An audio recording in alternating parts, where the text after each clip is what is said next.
Welcome to Backyard Oasis, a podcast designed by and for older adults living in the beautiful Pioneer Valley of Western Massachusetts and produced in the tech studios at Greenfield Community College in Greenfield, Massachusetts. Backyard Oasis reaches out to older adults who seek knowledge to help them live more thoughtfully, healthily, and happily, who hope to inspire others with their ideas, and who serve their communities in the interest of the greater good. We hope you join us frequently in our pleasant Backyard Oasis for wide-ranging conversations with a diversity of people who are growing older and want to talk about it. Good day and welcome to Oasis Podcast Backyard. I'm Chad and I'm here with Al Rimbach today. Al Rimbach is originally from Nyack, New York area, and he moved to Ashfield in 1968 and had two garages in Greenfield from 74th through 1980. Since then, his garage has been in Ashfield, and he's been running the same business, pretty much repair and sales. We'll probably get into some of that later in the show, but we're going to try to cover cars through the ages. That's what we're naming today's show. We're going to start at the very beginning, and hopefully, if we have time, we'll go on through today and maybe what's in store for the future. So welcome to the show, Al. Good to see you. Hey, thank you very much.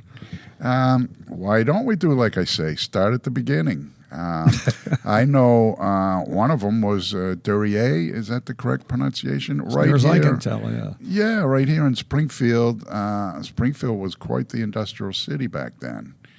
Indian Motorcycle and others started here.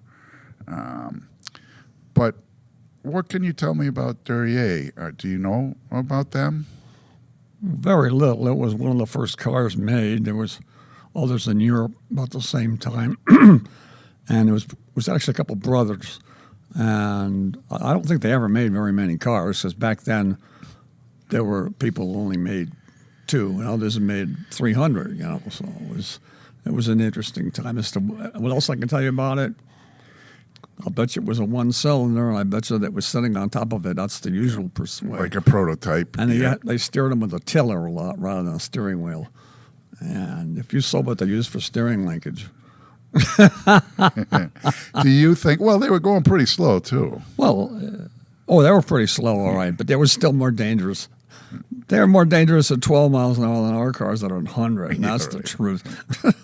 Do you think their prototypes, like you say, there wasn't a big production, but do you think their prototypes were before Mercedes, the currently oldest car company in the world? I missed some of them, sorry.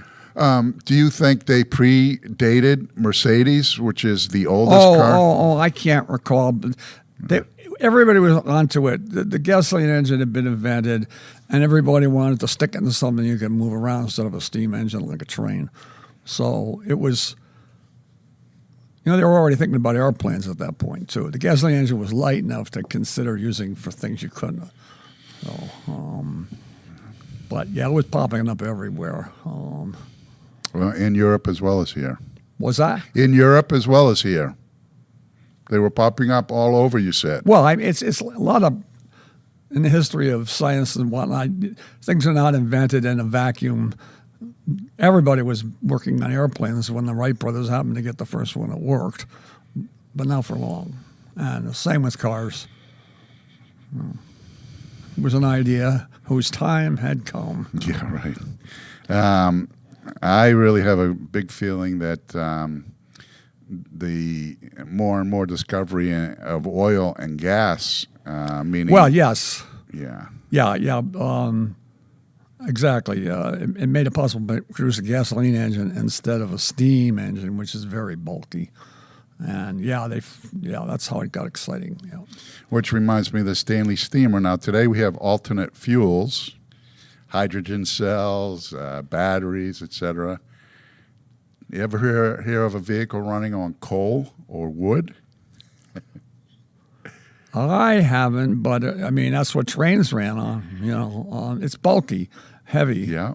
And I think you're right. As soon as they could burn something like kerosene or gasoline, it was much more compact. Yeah. All right, so we got Duryea, or is that the correct pronunciation? Yeah, that's right. It's a French word. In 1880, 1890, something like that. Something like that. Then we come up to the 20th century.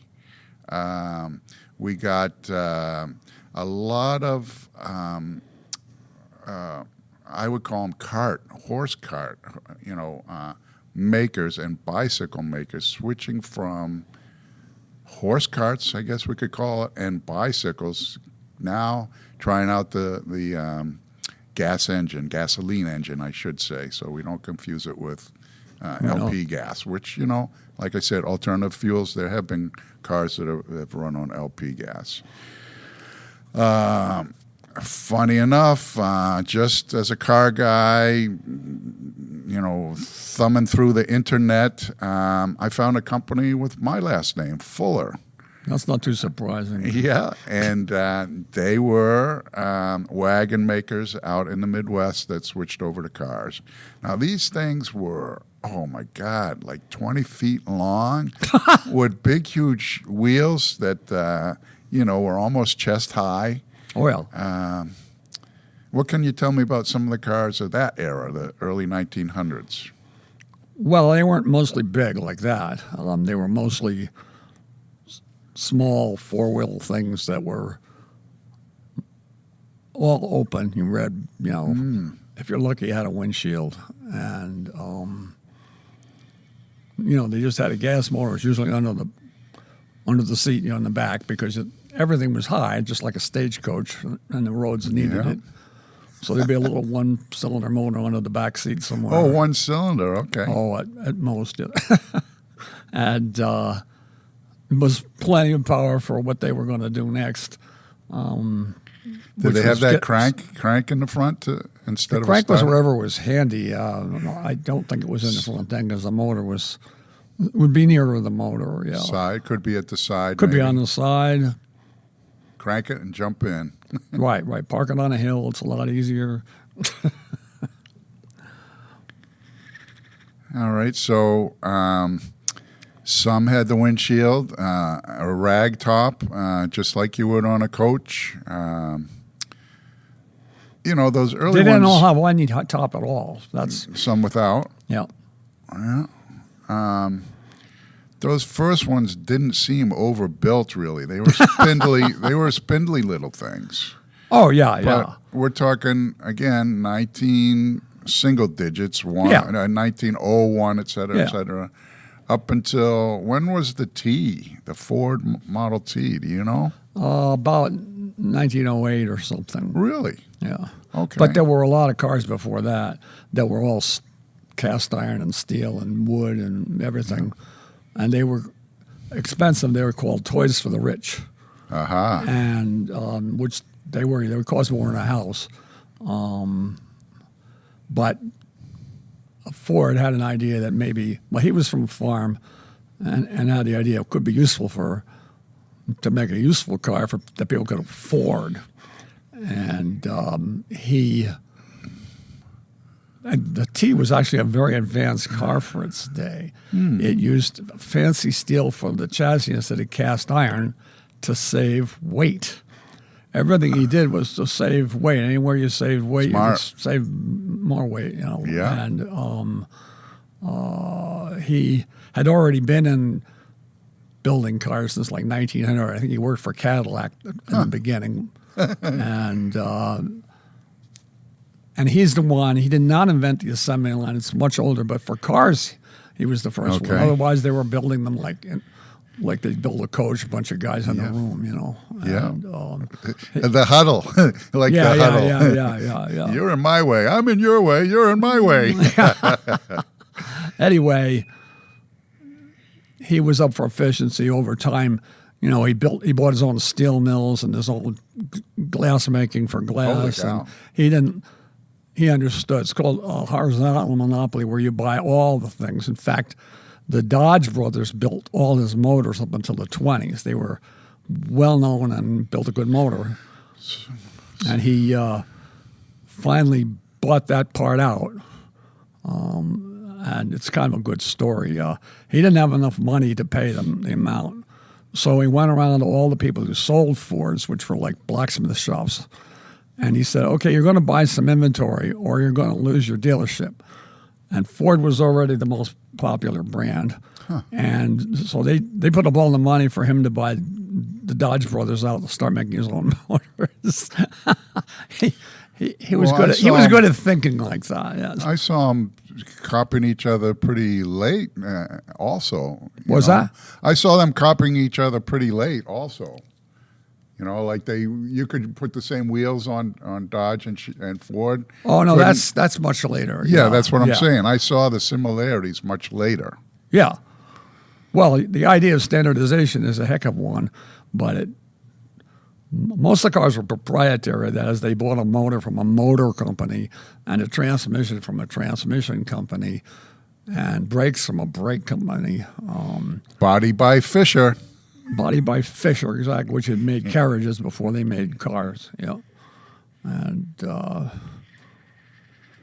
all right, so Ford came up with that assembly line for the car in teens, 20s? When was that, do you think? It'd be about 1908. The Model T was... Oh, that early. Well, that's what his whole idea was. The whole Model T run, okay. The Model T was to make a car unbelievably cheap compared with everybody else's. And it went down in price till like 1927 because he kept improving the efficiency. Yeah.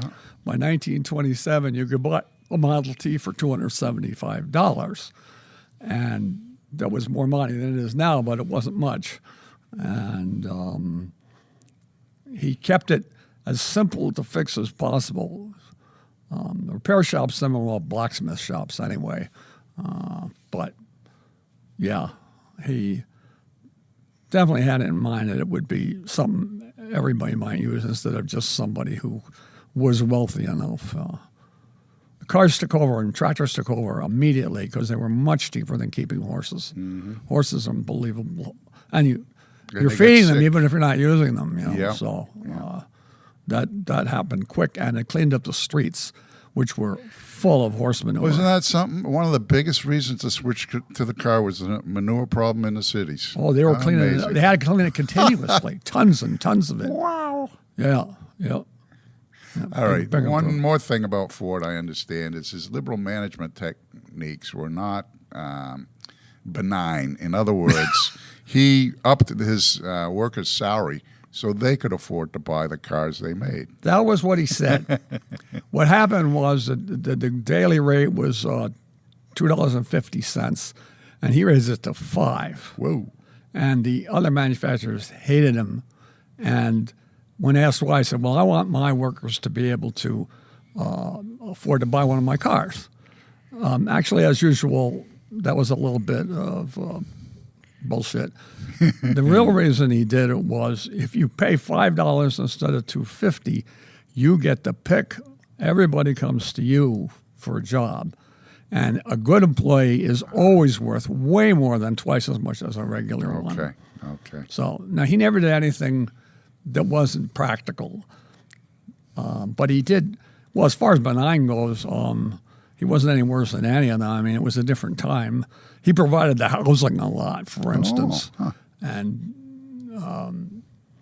but that wasn't uncommon back then for a lot of businesses. More feudalistic in some ways. A bunch of parts were wood, and he grew his own oak there in Michigan for frame parts or whatever needed to be. Frames were actually very fancy steel. There wasn't any wood in them, but the body was.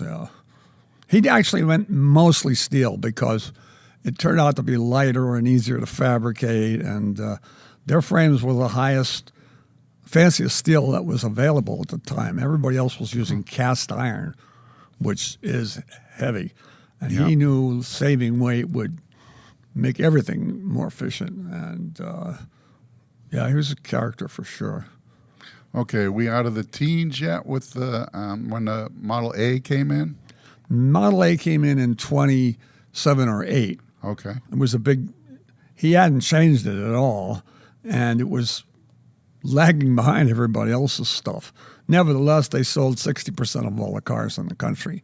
Well, so he changed from the T to the A to compete with the other companies. Well, it's time to modernize it in a lot of ways. Whether it was, he was already selling all the cars, 60%. But I mean, things had changed a lot since 1908, but 1920 it was a big period, and his hadn't. And so they came up with a much more modern car. How fast could the A go? What years? No, how fast could the A go? Oh, how fast did an A go? Well, 40 was pretty, it might go faster depending, but it wasn't. Speeding. It was on the So roads a cruise at 35? On the roads they had, you didn't really want to go too fast. Yeah, that way. okay. But no, my father talked about being down in Florida, and if you were going into the headwinds at 45, it started to overheat, because it wasn't. Anyway, And the the gas technology of the day, the water wasn't doing enough work, so. The gas tank was on your lap? The gas tank was on the right under the windshield. Oh, great. Right behind the motor. You filled it, and it gravity fed to the carburetor, no fuel pump. And he wasn't the only one to do that. That was more or less standard. Kiss it goodbye in an accident, huh? Accident? Well, being in one of those cars was an accident. I mean, I tried to fit into a Model A once. I'm trying to remember if it had a suicide door or not, but as I slid my foot in between the door, the frame, the door, and the platform that the seat was mounted on, I could not get my foot in unless I turned it pointed ways or heel first. Yeah. You couldn't sweep it in like you do, in a modern car. It was that tight. Yes, they were not big. No. But gets you where you're going now. A main reason. So. And then during the Depression, a doodle bug, there's still some around, was one of these Model A's that was turned into a tractor. Amazing. The ingenuity They were already of the making farmers. tractors for years by then. They had steam tractors. Well, first. I'm saying a guy who is in the Depression and he doesn't have any money and he wants to scratch and claw at the ground and grow some food to survive. Sure. They turned some of those cars into what out in the Midwest they call the doodle bug, which is a tractor made out of a... Model T's, too, they made them out of. Yeah. Really? Yeah. Oh, yeah, and Ski-Doo type things. What's that? Ski-Doo type things with snow skis on the front and, rear tires with nails through the tire for traction. Whatever, yeah. Yeah, it's a sleigh. It's a sleigh. It was, it was a time when people thought for themselves and did what they could. Now we're all intimidated and do what we're told. And what do you think the horsepower in a Model A was? Actually, I'm supposed to know the answer to that. 35? Something like that, 35 or 40. Yeah. 40, I think it was 40. Yeah. Okay. It was higher than the T, which was like 25 or something. But again, given the nature of the vehicles. So we're into the 20s and 30s. When do you think hydraulic brakes? These old brakes were chains, cable, and a rods. shoe. They were rods that pulled and pushed. When do you think hydraulic Well, what happened brakes was in the started coming 20s, Ford was resistant to making hydraulics was considered kind of like NASA, was high tech. And he wanted, people didn't necessarily understand how to fix it or anything. So he kept them mechanical right up till 1939. Okay. Everybody else went over to hydraulics in the 20s, which worked infinitely better. It's not even worth discussing. My father would tell me, you'd go in to get your oil changed or whatever, and they'd adjust your mechanical brakes, which was the length of the rods. And it stopped straight for another few days, and then it started pulling on there. And you couldn't possibly keep them in balance. Hydraulic automatically balances the pressure to all the brakes, so it's a heck of a good idea. So we're in the 30s.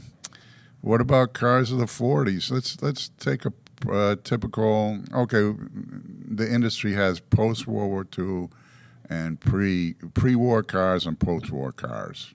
Maybe which were basically the same. We should finish up maybe the pre-war cars. Yeah. Well, when I look at cars of the era, I really have a visceral difference. I really like from late 30s, definitely after 35, 6, 7, 8. They begin to be more smooth, how could I say it, almost a feminine shape. That's ugly, really, really in my mind. It's taste. Yeah. How can we account for taste? In Europe, it's the 50s, 60s, and kind of ends in the 70s for what I like to look at, those rounded lines. What can you say? You said that pre- and post-war cars aren't that different? Well, no, what I'm saying is the cars they were making in 1941 or 39, then there was the war to take care of. When they came out again in 46, they were the same cars. Okay. And they rapidly changed after that. But if you compare the model, it would probably be the same models. They didn't have time to redesign it. They were too busy. Yeah, just pre- and post-war. And there was a shortage of cars. They wanted to get them going, So it was like that. To that extent, they were the same. And then they changed very, very rapidly. The big change was the gasoline was very low octane before the war. And I don't know if even it was 80, 70. The compression ratios were like 5 or 6 to 1 at most. Right. And after the war, they developed much higher octane gasoline for fighter planes. Exactly. And so immediately, you could go to 8 to 1, and that's as high as you can get on a flathead because of the space of the combustion chamber. And that's when overhead valves came back strong, because it went 9 to 1, 10 to 1, 11 to 1, as you could get gas that was very didn't knock, would put up with the compression. You get a lot more power and efficiency the higher your compression, which is the main reason a diesel at 18 to 1 gets better efficiency than a gas engine. It's got to do with compression. So now you're talking maybe 50s. I call that the bulge mobile. Right. Well, the early 50s. They were really rounded, not that you got feminine early 50s shape. and mid 50s, late 50s. Yeah. You went from cars that still looked like the 30s and 40s to cars that looked like the Batmobile on steroids. Yes. And, by the way, it was some of the worst junk ever made. The early 60s, you're saying? Just awful. Yeah. They were improving them so fast they didn't know how to make them. They had automatic transmissions, which they didn't know how to make. They had hydraulic lifters. Everything they did was, and they didn't care because people were buying like crazy. Mm-hmm. So they actually... The economy was booming. Yeah, right. And they actually... Well, if your car was 2 or 3 years old, you couldn't buy parts for it anymore, like body parts and stuff. Huh. And it was a game the manufacturers were playing. And to get you to buy a new one, otherwise you couldn't fix it. So the federal government stepped in and said, no, you have to keep parts for 10 years for anything you build. Right. And it still is 10 years, only now the equivalent would be 25 or 30. Now, lots of Japanese cars and stuff keep them around for 25 or 30. Mm-hmm. Other companies, as when the last one is built, the clock runs out in 10 years of that model. And, I got a 78 motorcycle, Japanese motorcycle. I can still get parts well, for I dare brand say. new. Yeah. Yeah. No, they have it's amazing. They think differently, like some ethics. Well, they had to come from nowhere. Made in Japan was a joke. It meant toy. You couldn't have said anything worse than made in Japan. And to make a car, and so they had to do it the hard way. They had to earn it. Yeah, okay. Let's stay American. Just we're wrapping up. Well, we made all shortly. the cars, and the only affordable ones, really. Something you said a little earlier, it made me think might help with the development of the muscle cars that they had in the mid and late 60s. You said they were kind of junky in the early 60s. No, the late 50s, they were the worst. Oh, okay. By the beginning of the 60s, they were getting much better, yeah. Yeah, the finned monsters. The fins, well, they weren't. I remember the they displacement. just, the technology wasn't technology improved big, and the cars from the '60s are some of the first good cars ever built in terms of practical own, and cheap. The displacement started to swell up. I remember the Thunderbolt. What was the Fury or whatever that was? These were square-lined cars of the early '60s that had, I call it the pre-muscle. They had big motors. Well, I think the Beach Boys sing a song about 409 and stuff like that. But you got to remember, in the '50s, they had the 392 Hemi, which wasn't tiny, and they had the Rocket 88, which is up to 391 or something. So the motors were already big, but they were getting... Well, the muscle car was they took a big motor from a big car and shoved it in a smaller car. Right. Which made it fast, 105-inch bad wheelbase. handling because it was too nose heavy, and a hell of an idea, Yeah. Truck motor in a well, it wasn't a truck motor. It was like car. a Cadillac motor stuffed into a small four-door sedan, and it went, but they had no traction because the motor was too heavy. But they certainly jumped. Good in a straight line, yeah. Yep. Drag Straight car. line machine, exactly. So we got through the late '60s. Let's see, the '70s really sort of kept it. The '70s were a big problem because there was emissions controls that was being changed every few years. So that's right. The fools built cars that passed the emissions, and then 2 years later they had to come up with a new idea. VW, on the other hand, started using fuel injection in 1968. Yeah. They figured, we'll do something that can be made to run cleaner. An interesting sideline is, who invented fuel injection? Electronic or electrical? Bendix, American company. In the 50s, they had put it in a couple Chevys and a couple Dodges. Yeah, the Corvette. And Bosch bought the rights and started putting them in VWs. Okay. Yeah. So we got that era changing into electronic ignitions, which was that was turned out to be then. A good thing. The what is it? ECU that became the that's a computer. Of that later years. Yeah, computers. Every car had a computer from 1981 on, even though a lot of them were carbureted. And then the computer was good for making fuel injection because it could figure everything out fairly well. So fuel-injected cars are so much better than carbureted cars. You don't even want to discuss it. Mm-hmm. Going from oceanside to mountaintop and things like that. Well, it's not like that. I mean, there were some years when you could buy a certain car that came, the cheaper model was a carburetor, and the next one up was fuel injection. Yeah.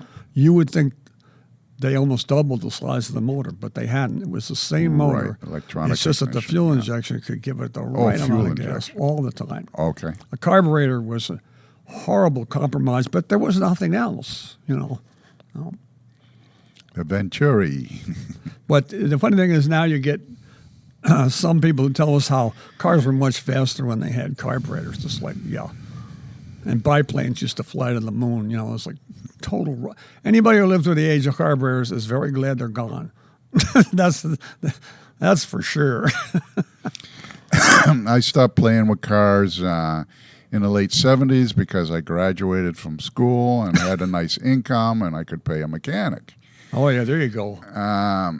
But because of that, I missed the electronic fuel injection and the computers. So you didn't miss we jumped to, let's say, 85, and we have throttle body, a dual jet fuel injection into a carburetor almost. And, it sort of evolves, would you say, by early or mid-90s? They're pretty by the much beginning where we're of the at 90s, today? Around there, everybody pretty much had multi-point fuel injection, which is one injector for every cylinder. But even then, there's a series of evolutions beyond that. Sequential port. But that was sort of, that's the basic. Yeah. And they were infinitely more reliable. Anybody who thinks fuel injection is a problem knows nothing. It's always been more reliable than any other form of getting a car to run, always. Okay, how about, we're not exactly up to today, but How about these vehicles now that have the big screen, a big computer screen on the dashboard? That would be illegal if we still had regulations because it's extremely dangerous. You spend more time looking at it to adjust things than you would the old-fashioned method were. And there's no question that they would have had to take them out almost immediately. The lawsuits would have been unbelievable. There's no way they could have got away with it, but we're being deregulated, so don't drop your soap, as they say. Give them what they want. Sell them more bells and whistles. The marketers think it's great, but they're finding out that humans, by the mid-2000s, don't like all the stuff. It's too much and it's too complicated. Excellent. And it's like they find a way through it like a rat through a maze, and they don't learn the rest. And the fact is, if somebody had a model with old-fashioned, a simplified system, they'd sell them because it's a pain in the ass, and they're much more prone to trouble. You have to outthink the computer. It's not really helping you. And it's devised by marketeers and computer guys who think they're making a computer game, so save the princess, drive off the road. How about all the accessories they have now? What's that? How about all the accessories they have now? All the accessories. Well, I'm thinking mostly of gizmos like that. Recently, Tesla put in a braking system that'll stop your car if they think you're too close to the car ahead of you. Autonomous.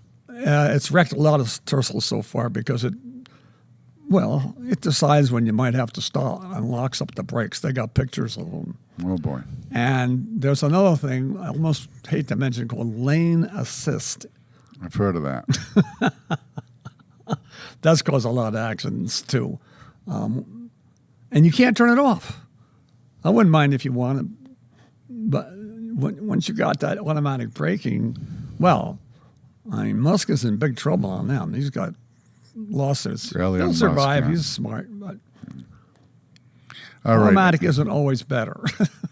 To wrap up, you got any predictions about the cars of 2030, 2040? Well, they're all going to be electric. The whole gas engine.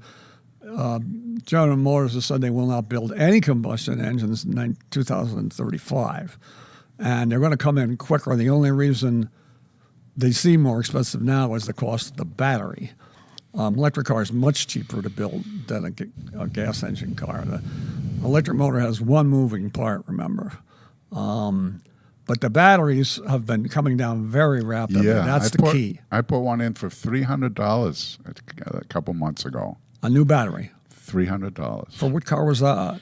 The Purus, however you pronounce it. No kidding. And it was all modular. You snap this off, snap the other thing off, push it right in there. They're very plug easy it to in, change. All of them are easy to change. throw the switch, put back the Well, cover. what happened was a few years ago, a Prius battery was $5,000. Yeah. Which meant it lasted a long time, but that pretty much wiped out any gas you thought you saved. And then one year, the Chinese came out with a replacement for $500. So you could, and this had been predicted more or less, but that's a big change. So that meant a new battery was something might cost less than a brake job. So it was no longer a limiting factor in terms of the actual cost of ownership, and that's where we're headed. So you think it'll be the battery, not the hydrogen cell? Hard to say, or? I despise hydrogen. You can't carry enough to get out of your own way. You can't condense it down to a liquid. Okay. I don't know why anybody's interested in it, but Heidelberg. electricity works just fine. Electric motor puts 90% of the power onto the road. A hydrogen motor isn't going to work any better on a gasoline engine as far as that goes. Only just, I'm not with it. All right. I don't think we could go too much further. I want to thank you for coming in today, and wish you luck in Rimbach's auto sale. You want to drop a net address or a phone number or anything? It's rimbachauto@gmail. And do you use Just all little letters, one word, Rimbach, RIMBACH, auto@gmail. And that's my personal one, but there's also, you can look up rimbachauto.com. Okay. And I have a web page. So how about a phone number? I beg your pardon? How about a phone number? 413-628-4795. And it's out on Creamery Road in On Ashfield. Creamery Road in Ashfield. And I live there, so you can call pretty much any time. I may not be there, but it could be. All right. Thanks for all your information and time, Mr. Rimbach. Thank you. Take care. This concludes today's podcast. We're always looking for new ideas, so feel free to reach out to Judy Raper, Associate Dean of Community Engagement at Greenfield Community College, at 413-775-1819 if you have an idea you'd love to share. Special thanks to the creators of Backyard Oasis, Denise Schwartz, Chad Fuller, Dennis Lee, and Christine Copeland. Have a great day.